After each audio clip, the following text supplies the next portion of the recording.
En Voces de la Historia de México Tenochtitlan, en esta ocasión, vamos a darle la voz a quien fue oidor de la audiencia de la Nueva España, a don Alonso de Zorita, un personaje español bastante interesado en los asuntos de los reinos conquistados por España. Él fue al mismo tiempo escribano, etcétera, y pasó no solamente a Nueva España, donde termina prácticamente una carrera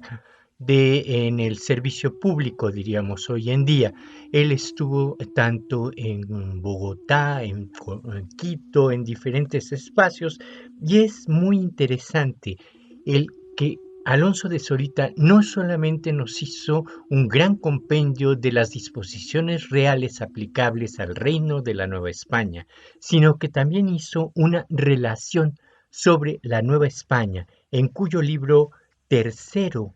nos narra en su capítulo 29 aquello que escuchó, estudió e investigó acerca de los hechos ocurridos entre el 24 de junio y el 30 de junio del año de 1520. Él lo hace sobre los años de 1556 al 66, es cuando está aquí en Nueva España. Es decir, lo hace décadas después de que esto ocurrió, pero seguramente con personajes que fueron testigos de lo ocurrido, tanto del lado de españoles como del lado de naturales. Dice, por estar como estaba Moctezuma preso en poder de Cortés, comenzaron los indios la más cruda guerra del mundo contra los españoles, tanto que ya no habían aposento que no hubieran abierto por muchas partes. Todo esto se excusara si Cortés hiciera lo que Pedro de Alvarado le dijo, y ya habían perdido Cortés la soberbia que primero tenía con la victoria de Narváez, porque nunca se había visto en otra tal,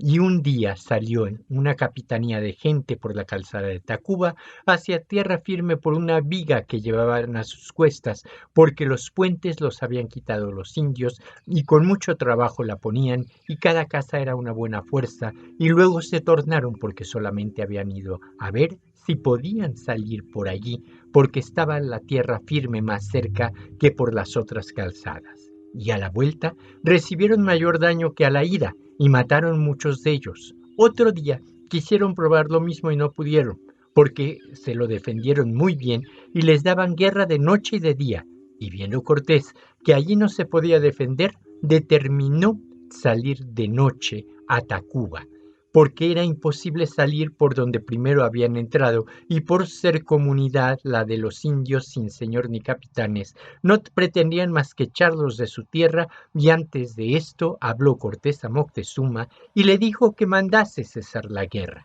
Habiendo ya pasado muchos días y muy grandes trabajos y muertes por la guerra que los indios les daban, y cuando habló Moctezuma era tanta la gente que había y tan grande el alarido que Cortés y los suyos estaban con gran temor, y sacaron a Moctezuma a las azoteas y que un español le arrodelase, es decir, le escudase, porque eran 50 las saetas y piedras que les tiraban, y en comenzando Moctezuma su plática, llegó una piedra que lo descalabró, y una flecha, y luego cayó en tierra, y con la gran prisa que los indios daban, no le curaron ni él quiso curarse, y murió de ellos sin bautismo, aunque lo había pedido muchas veces, y en muriendo lo echaron a los indios para que se viese cómo lo habían muerto, y luego lo tomaron y lo llevaron de allí mucha gente, y cargó más la guerra, y determinó Cortés salir una noche de México y habló a su gente sobre ello, y que él tomaría la retaguardia y Pedro de Alvarado la vanguardia, y que a medianoche saliese.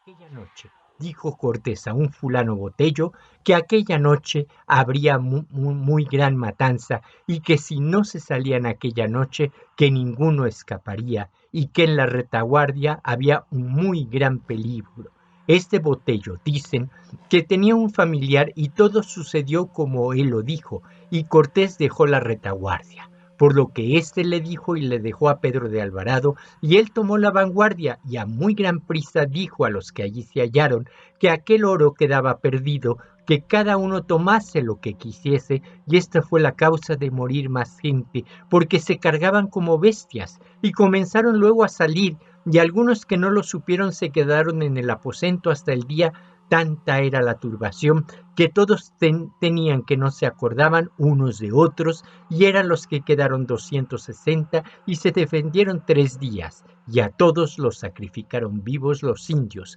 y Cortés y los demás iban saliendo con gran silencio y con gran prisa. Bien llegando a uno de los puentes que estaba quebrado y había guardia en él, comenzaron a dar voces, y un español soltó una escopeta, y como la oyeron y a los indios dar voces, acudió tanta gente por la calzada y por el agua en canoas, por todas partes, por detrás y por delante, y mataban muchos de los nuestros, y como era de noche, cada uno huía por donde podía, así el capitán como los demás, y Cortés llegó a tierra firme, y tras él Gonzalo de Sandoval, un muy valeroso hombre, capitán y alguacil mayor del ejército, y lo fue de toda la Nueva España, y con él llegó el alférez, general que se llamaba Francisco Corral, y ordenó de parar en la Cuba, que es la tierra firme fuera de todos los puentes en los aposentos de aquel pueblo, y así lo dijo a todos, y como los de la vanguardia huyeron, cargó toda la gente sobre la retaguardia, de tal manera que se tenían por más ruin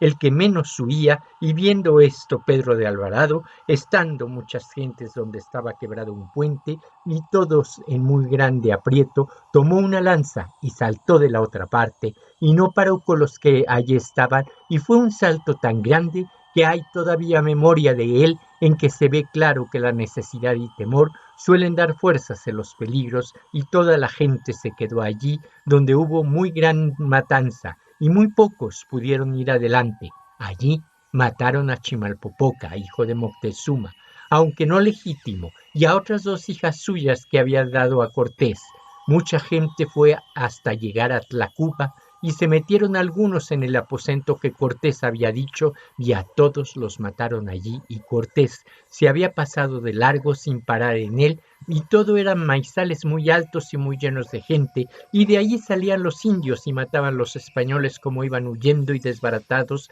hasta que llegaron a un río, y subieron a un cerro, donde no había maizales, donde estaba un un templo, donde se puso una imagen de Nuestra Señora de los Remedios, donde se recogieron los que escaparon, que fueron 360 hombres. Hasta aquí dejo la lectura de Zorita. Aquí vemos de una manera muy rápida, muy bien narrada, una situación difícil de afrontar, una batalla cruenta y una medida militar importante por parte de los mexicas tlatelolcas en contra de los españoles, los invasores y sus aliados tlaxcaltecas. Vuelve a aparecer aquí la Virgen de los Remedios, vuelve a ubicarse aquí de una manera mucho más clara, es colocada en un Q, en un templo que se encuentra en una montaña que está alejada de los maizales y que es parte del territorio de Tlacuba. Entonces vemos allí la presencia de esta leyenda de la aparición de Nuestra Señora de los Remedios en apoyo y en auxilio a los españoles, narrada ni más ni menos que por uno de los oidores de la audiencia de la Nueva España,